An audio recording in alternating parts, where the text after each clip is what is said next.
नमस्कार, मेरा नाम आलोक है। आप लाइव स्ट्रीम देख रहे हैं।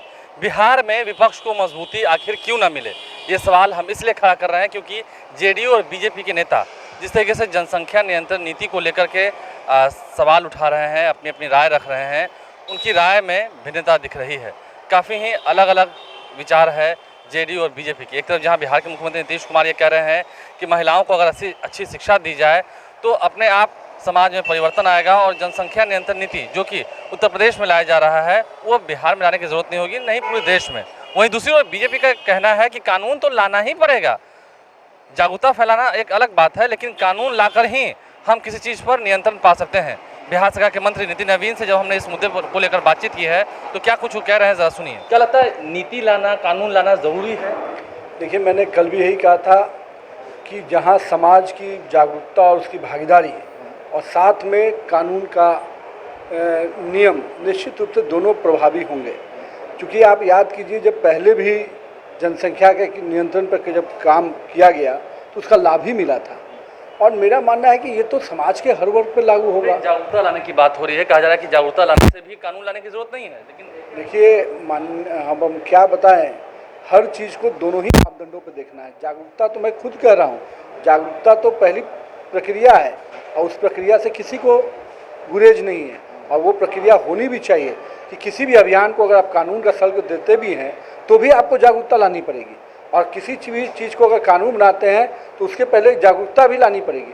तो दोनों अपने आप में कोई भी योजना आप लागू किया और उसकी जागरूकता नहीं लाएंगे तो भी वो योजना सफल नहीं होगी। सवाल यही है कि क्या यूपी में जिस तरह से नीति लाई जा रही है वो स्वागत योग्य है, आप उसका स्वागत करते हैं, और क्या ऐसे आगे पूरे देश में, फिर बिहार में? मैं भारतीय जनता पार्टी इस विषय की वकालत शुरू से करती रही है और आज भी हम मानते हैं कि जनसंख्या को नियंत्रण करना, इस ग्लोबल समस्या को भारत अपने नज़रिए से देखेगा तो भारत के आने वाले भविष्य को हम सुरक्षित रख पाएंगे।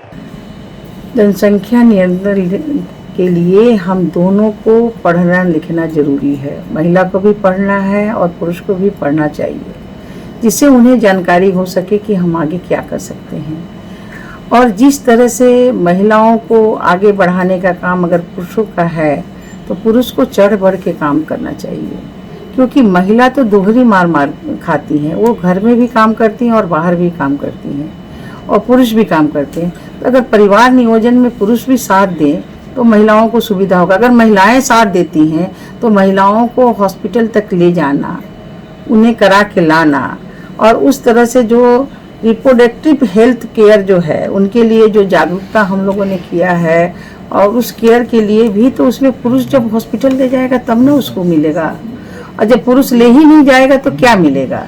इसलिए हम सभी लोगों को एक तो पढ़ना जरूरी है, दूसरा है कि हम जनसंख्या नियंत्रण नहीं रखेंगे तो हम कुपोषण के शिकार होते जाएंगे। तो आपने नितिन नवीन की बातों को सुना है। कल से ही हम लगातार बयानों के माध्यम से आपको सुना रहे हैं कि कैसे जेडीयू के नेता बार बार ये कह रहे हैं कि मुख्यमंत्री नीतीश कुमार ने जो कहा है जागरूकता लाना, जागरूकता फैलाने की बात हो रही है। लेकिन वहीं दूसरी ओर विपक्षी खेमा यानी कि आरजेडी ये कह रहा है कि शराबबंदी जैसे कानून को भी जब लाया गया था उसकी भी क्या ज़रूरत थी। बिहार में जागरूकता फैलाते, लोग जागरूक होते, लेकिन अब जब बीजेपी जनसंख्या नियंत्रण नीति को लाना चाह रही है, उत्तर प्रदेश में तो खैर इसकी कवायद शुरू हो गई है। इस नीति को ज़मीनी धरातल पर उतारने की कवायद जो है वो तेज़ हो रही है। वहीं दूसरी ओर अब बिहार सहित पूरे देश में इस जनसंख्या नियंत्रण नीति को लागू कराया जाएगा, ऐसा बीजेपी का कहना है। देखते हैं बिहार में इस विचार को क्या जेडीयू स्वीकार कर पाती है या आगे विपक्षी खेमा धीरे धीरे और मजबूत होता है। हमारे चैनल को सब्सक्राइब कर लें, साथ साथ फेसबुक पेज भी लाइक करें। धन्यवाद।